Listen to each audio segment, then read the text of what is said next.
მოგესალმებით. თქვენ უყურებთ დღის მთავარი ამბის ბლიც ანალიზს. ხვალ ჩვენ აღნიშნავთ საქართველოს დამოუკიდებლობის დღეს და შეიძლება ითქვას, რომ ეს არის ჩვენს კალენდარში უმნიშვნელოვანესი ზეიმი. Შემიძლია გითხრათ, რომ ეს არის ერთგვარი ერთიანობის დღე, ყველას უხარია დამოუკიდებლობა ქვეყნის და ესე რომ ვთქვათ, ეს ერთგვარი გამაერთიანებელი მცნება ქართველი ერის, რომელ პოლიტიკურ მიმდინარეობასაც არ უნდა მიეკუთვნებოდეს. პრობლემა გახლავთ იმაში, რომ თვითონ აი ამ დამოუკიდებლობის მცნებას სხვადასხვა ინტერპრეტაციები აქვს. სხვადასხვანაირად უყურებენ ამას ყველაფერს, დამოუკიდებლობის მიღწევის გზებსაც სხვადასხვანაირად ხედავენ ადამიანებს, მაგრამ ეს რომ ძალიან დიდი და მნიშვნელოვანი ფასეულობაა საქართველოსთვის, ამაზე ყველა ვთანხმდებით. რა აჩვენა საქართველოს უახლესმა ისტორიამ? აჩვენა ის, რომ დამოუკიდებლობის მიღწევა, რა თქმა უნდა, ძალიან რთულია, მაგრამ ბევრად უფრო რთული აღმოჩნდა მისი შენარჩუნება და ამისა ისტორიული მაგალითები ჩვენ სახესე გვაქვს, დღესაც კი ეს დამოუკიდებლობა ეჭქვეშ დგას და ამაზე ძალიან დიდი დისკუსია მიმდინარეობს საზოგადოებაში.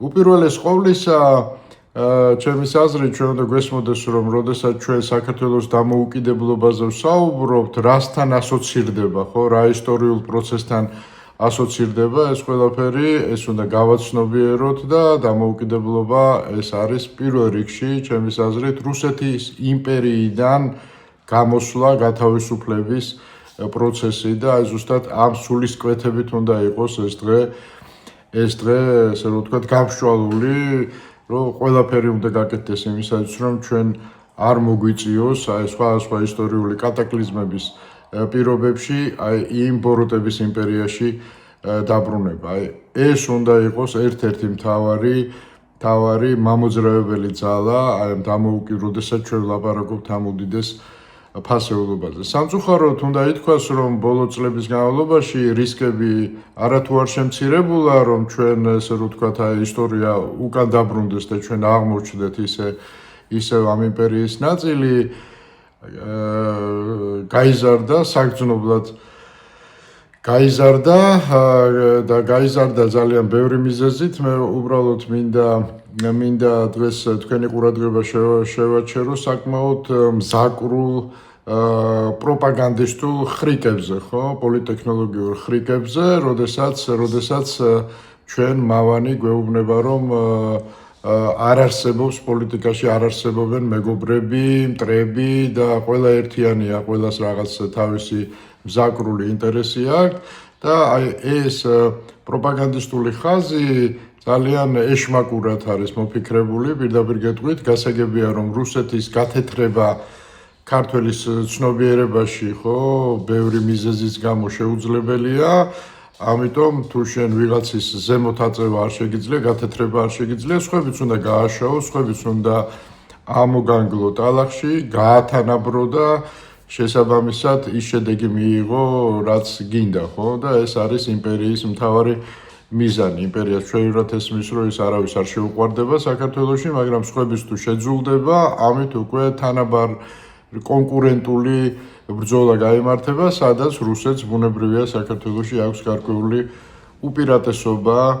უპირატესობა, თუნდაც გეოგრაფიული იქნება ეს, სპეცსამსახურების შესაძლებლობებით თუ ასე შემდეგ და ასე შემდეგ. აი ეს ამ პოლიტიკას ატარებს, ამ პოლიტიკას სამწუხაროდ ყავს ქართველი გამტარებლები, რომლებიც ამტკიცებენ, რომ კი ბატონო, რუსეთი ოკუპანტია, ამას არ უარყოფენ, მაგრამ სხვები არიან ნაძირლები, გადატრიალებებს გეგმავენ მუდმივად ქვეყანაში, იქ რაღაც deep state არსებობს, მეორე ფრონტის გახსნას და ესე რომ ვთქვათ, სისხლისღვრას ლამობენ საქართველოში და რიგითი ქართველის ცნობიერებაში ნერგავენ იმას, რომ ხა კი ბატონო, რუსეთი არ არის კარგი, მაგრამ ესენი შეიძლება კიდევ უარესები არიან და ისევ შეჩვეული ჭირის პრინციპით, ხო, გაკეთდეს არჩევანი რუსეთის იმპერიაში რეინტეგრაციაზე. ეს არის ეს მზაკრული გეგმა, როგორც გითხარით, რომელსაც საქართველოში საკმაოდ ბევრი მსახური აღმოაჩნდა. ჩვენ უნდა გვესმოდეს ერთი რამ, რომ რა თქმა უნდა არსებობენ პოლიტიკაშიც ცხოვრებაშიც მეგობრები, დამოუკიდებლობა ეს არ არის, ესე რომ ვთქვათ, აბსოლუტური თავისუფლება, ჩვენ ყოველთვის ვითვალისწინებთ, ხო, ჩვენი ოჯახის თამაშის წესებს, ჩვენი მეგობრების ინტერესებს ვითვალისწინებთ და ესე მოქმედებთ და ეს ჩვენი მიკრო სამყარო ესე ყალიბდება, ესეა პოლიტიკაშიც. ჩვენი ერთადერთი გზა არის ევროპაში ინტეგრაცია, ერთადერთი ალტერნატივა რუსეთის იმპერიის შეიძლება ითქვას, მე არ მინდა იმის თქვა, რომ ევროპა არის იდეალური, მაგრამ ის არის ნამდვილად მეგობრული და იმ ფასეულობებზე აშენებული, რაც რიგითი ქართველებსაც ასევე ძალიან მნიშვნელოვანია. რა არის ეს ფასეულობები? ეს არის მეტი კეთილდღეობა და მეტი თავისუფლება. ის რომ აი ეს ორი ძირითადი სიკეთე ადამიანის მნიშვნელოვანი ევროპაშია მეტი ვიდრე რუსეთში, მე მგონი საკამათო არ არის. ასე რომ გზა სავსებით ცხადია და ყველას ურჩევ რომ არ აყვეს აი ამ ძალიან ბინძურ პროპაგანდას, რომელსაც სამწუხაროდ რუსეთი ბევრი ქართველის ენით, პირით თუ ხელით ეწევა საქართველოში. დღეს სულ ეს იყო, ამით გემშვიდობებით.